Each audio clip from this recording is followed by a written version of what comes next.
जिंदगी में दर्द है तो मरहम भी है।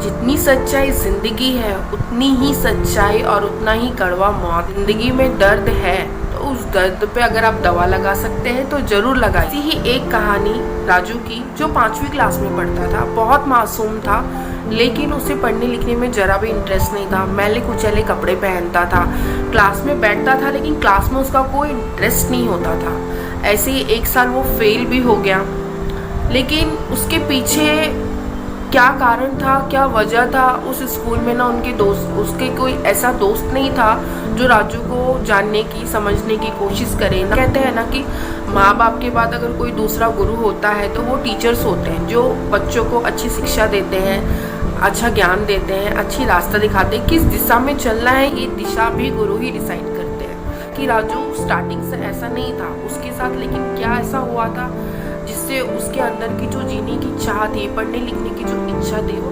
हमेशा के लिए रह गई। राजू रोज की तरह मैले कुचैले कपड़े पहन रोज स्कूल में आता था। पढ़ाई लिखाई में कोई इंटरेस्ट नहीं लेता था, बस कपड़े पहनता, बैग लेता और आ जाता। कभी होमवर्क नहीं करता, टीचर जो पढ़ाती थी वो कभी नहीं करता, क्लास में जो टीचर्स लेक्चर्स देते थे वो कभी ध्यान से नहीं सुनता, यहाँ वहाँ देखता रहता था, चुपचाप सा रहता था। लेकिन कभी किसी टीचर ने जानने की इच्छा नहीं की। सब यही समझते थे कि मन का बड़ा है, पढ़ने लिखने में कोई इंटरेस्ट नहीं है, माँ बाप बच्चों को कैसे भी भेज देते हैं, आवारा है, बड़ा होके ऐसा बनेगा। सब टीचर्स की ओपिनियन राजू के लिए ऐसी ही थी। अचानक से कुछ दिनों बाद एक दीदी टीचर का ट्रांसफर उस स्कूल में होता है जिस स्कूल में राजू पढ़ रहा होता है, और दीदी टीचर उसी क्लास की क्लास टीचर बनती है जिस क्लास में राजू पढ़ रहा होता है। राजू 5वीं क्लास में होता है जब दीदी टीचर क्लास के पहले दिन आती है क्लास में देखने के लिए। तो क्लास में सभी बच्चों को देखने के बाद उस राजू पर जब दीदी टीचर की नज़र जाती है तो देखती है कि कितने गंदे कपड़े पहनकर बैठा है। दीदी टीचर को उसका नाम भी नहीं पता होता है। जब वो देखते कि सारे क्लास में वही एक बच्चा जो गंदगी से बैठा है, उसका ध्यान भी नहीं है कि क्लास में कोई टीचर आई है, दीदी टीचर को बहुत बुरा लगता है और वो बोलती है, तुम उठो, कौन हो तुम, तुम्हारा नाम क्या है? तो वो बोलता है, मेरा नाम राजू है। तो बोलता है, तुमको दिखाई नहीं देता टीचर आई है, सारे बच्चे खड़े हैं और तुम बैठे ही हो? तो वो कुछ नहीं बोलता, नीचे मुंडी करके खड़ा रहता है। बोलता है, बड़े बदतमीज हो, तुम्हें मैं कुछ पूछ रही हूँ तो तुम्हें जवाब नहीं देने होता है। वो कुछ नहीं बोलता, नीचे मुंडी करके खड़ा रहता। तो दीदी टीचर उसे क्लास से बाहर खड़ा कर देती है। सेकेंड डे फिर टीचर आती है, टीचर पढ़ाती है, पर राजू का ध्यान क्लास में नहीं होता है। दीदी टीचर जो उसे होमवर्क देती है वो भी राजू कभी करके नहीं आता। हालांकि ये चीज़ पहले से हुई होती है, लेकिन कोई भी टीचर उसके प्रति इतना सख्त नहीं होता है जितना दीदी टीचर बन जाती है, क्योंकि राजू का जो रवैया था वो दीदी टीचर को पसंद नहीं आता था। तो दीदी टीचर ने अचानक से एक दिन प्रिंसिपल से बात की। प्रिंसिपल से कहा कि ये बच्चा क्लास में मैं जो भी बोलती हूँ, कभी ये होमवर्क करके नहीं लाता, कुछ भी पढ़ाती हूँ, इस बच्चे का ध्यान क्लास में होता ही नहीं है। इनफैक्ट जो फर्स्ट सेमेस्टर के रिजल्ट इसके आए हैं इस बार, उसमें भी कोई खास प्रोग्रेस नहीं है। इसके पेरेंट्स को बुलाइए या तो इसको स्कूल से निकाल दीजिए, वरना मैं इस क्लास को मैं नहीं पढ़ाऊँगी। तो प्रिंसिपल ने कहा कि आपने उसकी प्रोग्रेस रिपोर्ट देखी? उन्होंने कहा कि मैंने पहले की प्रोग्रेस रिपोर्ट तो नहीं देखी, लेकिन इस सेमेस्टर में राजू का बिल्कुल भी रिजल्ट अच्छा नहीं आया है। और पहली बात, सबसे इम्पॉर्टेंट बात, कि मैं अगर उसे कुछ समझाती हूँ तो वो ध्यान भी नहीं देता। वो इस तरीके से करता है कि जैसे कि मैं उसे कुछ कह रही हूँ और उस पर कोई असर नहीं हो रहा है। दीदी टीचर को इस चीज़ का बहुत बुरा लगता था और यही चीज़ की शिकायत उन्होंने प्रिंसिपल से की। उन्होंने कहा कि या तो आप इस बच्चे को निकाल दीजिए या तो मैं इस क्लास को नहीं पढ़ाऊँगी। तो प्रिंसिपल ने कहा कि ठीक है, आप जाइए, मैं राजू से बात करता हूँ, मैं देखता हूँ। दीदी टीचर चली जाती है। नेक्स्ट डे दीदी टीचर के पहुंचने से पहले प्रिंसिपल प्यून के हाथों से राजू के जो पिछली कक्षा के प्रोग्रेस रिपोर्ट होते हैं 1st to 4th के, उस सारे प्रोग्रेस रिपोर्ट दीदी टीचर के क्लास में उनके डेस्क पर रखवा दिए जाते हैं। दीदी टीचर जब क्लास में आती हैं, फिर से राजू का ध्यान नहीं होता। वो खिड़की की तरफ देख रहा होता है, बैठा होता है, सारे बच्चे खड़े होते हैं, गुड मॉर्निंग टीचर करते हैं, पर वो बच्चे का बिल्कुल भी ध्यान नहीं होता है। वो दीदी टीचर को और गुस्सा आता है, बोलती, राजू इधर आओ, तुम क्लास के बाहर जाओ।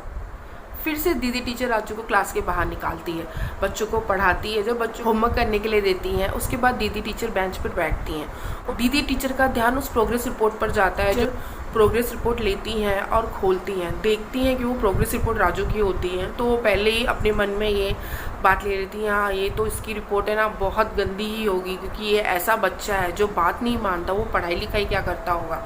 दीदी टीचर अपने मन में ये बात सोचती हैं। सोचते हुए जब वो प्रोग्रेस रिपोर्ट ओपन करती हैं तो देखती हैं राजू का रिपोर्ट फर्स्ट स्टैंडर्ड में इतना अच्छा था, राजू फर्स्ट रैंक लाता था। फिर सेकंड क्लास का उसका रिपोर्ट खोलती हैं, देखती हैं उसमें भी राजू फर्स्ट है। थर्ड खोलती हैं, थर्ड में भी देखती हैं कि राजू का फर्स्ट रैंक है, राजू पढ़ने में सारे सब्जेक्ट्स में बहुत अच्छे अच्छे नंबर लाया है। फोर्थ में देखती हैं तो वो भी राजू का रिजल्ट उनको बहुत अच्छा लगता है कि हाँ ये लड़का तो बहुत अच्छा पढ़, तो ये अभी ऐसा क्यों कर रहा है। वो जाती हैं, प्रोग्रेस रिपोर्ट लेती हैं, बच्चों को कहते हैं कि हाँ मैंने जो दिया है तुम्हें लिखने के लिए वो सब लिखो, मैं थोड़ी देर में आती हूँ। वो सारे प्रोग्रेस रिपोर्ट राजू के उठाती हैं और प्रिंसिपल के केबिन में जाती हैं। प्रिंसिपल के केबिन में जाकर कहते हैं कि आपने जो प्रोग्रेस रिपोर्ट भिजवाई थी मुझे, मैंने देखी, इसमें तो राजू के रिजल्ट बहुत अच्छे आए हुए हैं, लेकिन ऐसा क्या कारण है जो मैं अभी राजू को कहती हूँ राजू मेरी बात नहीं सुनता। क्यों, ऐसी क्या प्रॉब्लम हुई राजू के साथ कि राजू पहले पढ़ने में बहुत अच्छा था और अभी सडनली वो ऐसा हो गया है कि पढ़ाई लिखाई में उसका मन नहीं है, सिर्फ स्कूल आता है और बैठ जाता है। तो प्रिंसिपल ने कहा कि कल आप बहुत गुस्से में थी, इसलिए मैंने कहना सही नहीं समझा, इसलिए आज मैंने आपके आने से पहले राजू की जो पिछली कक्षा के प्रोग्रेस रिपोर्ट थे वो मैंने आपके डेस्क पर भिजवा दिए। दीदी टीचर कहती हैं कि वही प्रोग्रेस रिपोर्ट देखने के बाद मैं आपके पास ये जानने आई हूँ कि राजू ऐसा क्यों है।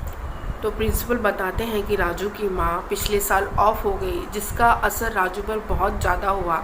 राजू अपनी माँ के बहुत ज़्यादा नज़दीक था। राजू की माँ लंबे समय से एक गंभीर बीमारी से ग्रसित थी, काफ़ी ट्रीटमेंट काफ़ी इलाज हुआ, लेकिन उनकी फैमिली वाले उन्हें बचा नहीं पाए और राजू अपनी माँ के बहुत ज़्यादा नज़दीक था, जिनके जाने का असर राजू पर इस कदर हुआ कि उसे किसी चीज़ की सुध बुध नहीं होती। कई बार उसके पापा भी आए, उन्होंने भी मुझसे बात की, मैंने उन्हें समझाने की कोशिश की कि आप घर पे राजू से बात करिए, राजू ऐसे क्लास में रहेगा तो नहीं चलेगा। तो उन्होंने भी कहा कि हाँ, उन्होंने बहुत हाथ जोड़ा कि प्लीज़ मेरे बेटे को ऐसे मत करिए। तो मैंने भी कहा कि ठीक है, बच्चा है, समय के साथ उसके ज़ख्म भरेंगे, लेकिन अभी राजू के दिल पर, दिमाग पर उसकी माँ का घाव बहुत ज़्यादा गहरा है, जिससे राजू अभी तक बाहर नहीं आ पाया है। तो दीदी टीचर उस बात को समझ जाती है। जब वो प्रिंसिपल से बात करने के बाद वापस अपनी क्लास में जाती है तो राजू को बोलती है कि मैंने जो लिखने के लिए दिया था वो तुमने लिखा। तो राजू कहता है कि नहीं। तो राजू भी सोचता है कि मुझे फिर से दीदी टीचर मुझे क्लास से बाहर निकालेंगी, तो वो क्लास से ऑटोमेटिकली खुद ही बाहर जाता है। तब तक दीदी टीचर कहती है कि कहाँ जा रहे हो। तो राजू कहता है कि क्लास से बाहर। तो दीदी टीचर ने कहा, तो मैंने कहा तुमसे क्लास से बाहर जाने के लिए। तो बोलता है नहीं। तो बोलता है ठीक है जाओ, तुम बैठ जाओ। और उसके बाजू में जो बच्चा बैठा हुआ था उससे कहती कि आप अपनी बुक दे दो राजू को लिखने के लिए। तो राजू पहली बार उसके चेहरे पर वो हल्की सी झलक दिखती है जो वो दीदी टीचर को आंख उठाकर देखता है। फिर जब वो लिख लेता है उसके बाद क्लास ख़त्म होती है, सब बच्चे अपने घर जाते हैं। नेक्स्ट डे फिर राजू क्लास में लेट आता है। फिर उसे ऐसा लगता है कि दीदी टीचर उसे पनिशमेंट देगी। दीदी टीचर कुछ भी नहीं कहती। राजू क्लास में आता है, दीदी टीचर कहती कि आज तुम लेट आए हो, कल से प्लीज़ कोशिश करना कि तुम समय पर आ सको। राजू के अंदर वो जो चेंजेस था, बात करने का रवैया दीदी टीचर का जो सॉफ्ट होने लगा था, वो राजू के अंदर एक पॉजिटिव का, बोलते हैं ना, पॉजिटिव वे का सिग्नल, सकारात्मक सिग्नल ओपन कर रहा था। नेक्स्ट डे जब राजू क्लास में आया तो उसे लगा कि दीदी टीचर अभी फिर क्लास से निकालेगी। वो खड़ा होता है तो दीदी टीचर से कुछ नहीं कहती कि आप अंदर आ जाओ, बैठो। फिर पढ़ाती है। पढ़ाने के बाद कुछ राजू से पूछती है, क्लास में बोलती है कि क्लास में कहती है कि कोई मुझे इस प्रश्न का जवाब देगा। सब हाथ उठाते हैं, राजू हाथ नहीं उठाता। दीदी टीचर राजू से कहती कि राजू तुम मुझे बताओगे, मैंने अभी बताया इस प्रश्न का उत्तर, तो तुम मुझे बताओगे। तो कहता है कि मुझे नहीं पता। तो उसे ऐसा लगता है राजू को कि फिर दीदी टीचर डांटेगी, पर दीदी टीचर उसे डांटती नहीं है, उसे समझाती है कि नहीं ये चीज़ ऐसे नहीं, ऐसे हुई थी, इसकी वजह से ऐसा हुआ। दीदी टीचर उसे प्रश्न का उत्तर बताती है और बिठा देती है। कुछ दिन सिलसिला ऐसे ही चलता है। धीरे धीरे राजू के अंदर चेंजेस आने चालू हो जाते हैं। जब दीदी टीचर उसे प्यार से बोलने लगती है, समझने लगती है, तो राजू इस चीज़ को पॉजिटिव वे में लेने लगता है। वो अपने अंदर भी उस चेंज को, जो कोई भी मैं कुछ भी कर लूँ सब मुझे डांटेंगे ही बोलेंगे, उसके अंदर से ये भावना ख़त्म होने लगती है। जिस तरीके से दीदी टीचर का बदलाव राजू के अंदर एक पॉजिटिव साइन क्रिएट करता है और राजू के अंदर वो बदलाव धीरे धीरे आने लगता है। राजू भी पहले से नॉर्मल होने लगता है। धीरे धीरे उसका क्लास में ध्यान बढ़ने लगता है। दीदी टीचर जो भी उससे कहती वो सारी बातें मानता, टीचर उसे पढ़ाती। क्लास में उसका इम्प्रूवमेंट पहले से धीरे धीरे बेहतर होने लगा था। और फिर एक दिन प्रिंसिपल आए क्लास में, उन्होंने दीदी टीचर से बात की। दीदी टीचर ने कहा कि नहीं, अभी राजू पढ़ता है और चीज़ों को समझता है, पूछने पर जवाब भी देता है, होमवर्क भी समय पर करके लाता है। तो प्रिंसिपल बहुत खुश होता है और वहाँ से चला जाता है। धीरे धीरे दीदी टीचर और राजू के बीच का जो रिलेशन होता है, एक स्टूडेंट और टीचर के बीच का बॉन्डिंग का, कम्युनिकेशन का, वो चीज़ सुधरने की वजह से राजू की लाइफ में काफ़ी ज़्यादा बदलाव आते हैं और राजू अपनी नॉर्मल लाइफ में वापस होने लगता है। जो भी पढ़ाती या क्लास में जो भी पढ़ाई होती, सारी पढ़ाई राजू करता, होमवर्क समय पर करने लगता थी, सारी चीज़ें, यूनिफॉर्म साफ पहनने लगा था, होमवर्क करके समय पर लाता था। दीदी टीचर जो भी पढ़ाती थी वो बताता था, पूछती थी वो बताता था। धीरे धीरे दीदी टीचर और राजू के बीच की बॉन्डिंग मजबूत हो गई थी। ऐसे ही जब क्लास का अंत दे आया, 5th क्लास ख़त्म होने के लिए आई, तो जब राजू पास होकर 2nd क्लास में जाने लगा, जब अपनी प्रोग्रेस रिपोर्ट दीदी टीचर के पास लेने आता है, सारे बच्चे अपनी टीचर्स के लिए कुछ ना कुछ गिफ्ट लाए हुए होते हैं और राजू वही मैले कुचले गंदे से पेपर में लपेट कर एक चीज़ लेकर आया हुआ होता है। दीदी टीचर के पास जाता है, ने अपना हाथ पीछे की तरफ दबाया होता है, वो अपना हाथ धीरे से आगे निकालता है और दीदी टीचर को देता है। दीदी टीचर सारे गिफ्ट साइड में रखती है, राजू के गिफ्ट्स को पहले खोलती है और देखती है उस कागज़ में एक कंगन होता है। तो दीदी टीचर राजू से कहती है कि ये एक कंगन कहाँ से लाए तू? राजू कहता है कि मेरे माँ के कंगन है, मुझे आप में अपनी माँ की छवि नज़र आती है। दीदी टीचर वो कंगन तुरंत लेती है और अपने एक हाथ में पहन लेती है। उसके बाद कहता है कि अच्छा, तुम मुझे प्रॉमिस करो तुम अच्छे से पढ़ाई करोगे और आगे हमेशा अपना ध्यान रखोगे। राजू कहता है कि जी टीचर। उसके बाद वो क्लास में पढ़ता है, कुछ सालों ऐसे सिलसिला चलता है, 10th पास करता है, कॉलेज पास करता है, उसके बाद वो अच्छी सी जॉब पे भी लगता है। लेकिन दीदी टीचर से पत्रों का सिलसिला उसका जारी रहता है। जब तक वो स्कूल में होता है टीचर से मिलता है, बात करता है। कॉलेज जाने के बाद वो टीचर से मिलने लगता है, बात करने लगता है, पत्रों का सिलसिला चालू हो जाता है। दीदी टीचर्स को फ़ोन पे बात, ऐसे ही कुछ साल बीत गए लेकिन उन दोनों के बीच बातचीत कभी बंद नहीं हुई। कभी बाहर अगर हो तो पत्र सिलसिला चलने लगा। राजू बड़ा हुआ, कमाने लगा। जब कमाने के बाद उसने अपनी शादी करने की इच्छा जताई तो उसने लेटर लिख के दीदी टीचर को अपनी शादी में बुलाया।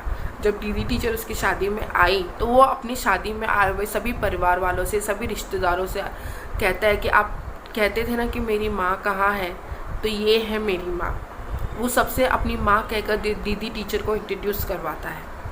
तो यही कहते हैं ना कि जो ज़ख्म मरहम से भर सकते हैं, प्यार से भर सकते हैं, वो ज़ख्म कुरेदने से नहीं, उस ज़ख्म को छेड़ने से नहीं। अगर कोई भी, ज़रूरी नहीं है कि घाव आपका शारीरिक ही हो, अगर मानसिक भी घात का दर्द है, कोई बोलते हैं ना कि कभी कभी शरीर पर लगने वाले ज़ख्म उतना दर्द नहीं देते जितना दिल पर घाव लगने वाले देते हैं। तो अगर कोई भी बात आपके दिल को हर्ट करती है, आपके दिमाग को हर्ट करती है, तो उसको प्यार से ही दूर किया जा सकता है। किसी भी दर्द का, किसी भी ज़ख्म का इलाज, दवा प्यार ही हो सकता है। आप सोचेंगे कि आप गुस्से में किसी चीज़ को सुधार लें, स्ट्रिक्ट होके किसी भी चीज़ को कर लें, तो आप कभी भी उस चीज़ को सुधार नहीं पाएंगे, ना ही उसकी लाइफ में कभी पॉजिटिव चेंजेस ला पाएंगे। तो हमेशा अगर कोई भी परेशानी हो, चाहे शारीरिक हो चाहे मानसिक हो, कहते किसी भी चीज़ की हो कड़वी ही होती है, लेकिन शरीर पर लगने वाली चोट और दिल और दिमाग पर लगने वाली चोट, दोनों में बहुत अंतर होता है। दिल और दिमाग पर लगने वाली चोट को हमेशा प्यार से ही भरा जा सकता है। अगर आप सोचेंगे कि आप उसके साथ स्ट्रिक्ट बिहेवियर करें, आप उसको गुस्से में देखें, गुस्से में बात करें, शायद उसके अंदर सुधार आए, तो ये पॉसिबल नहीं है। तो लाइफ में हम इसे शेयर करिएगा।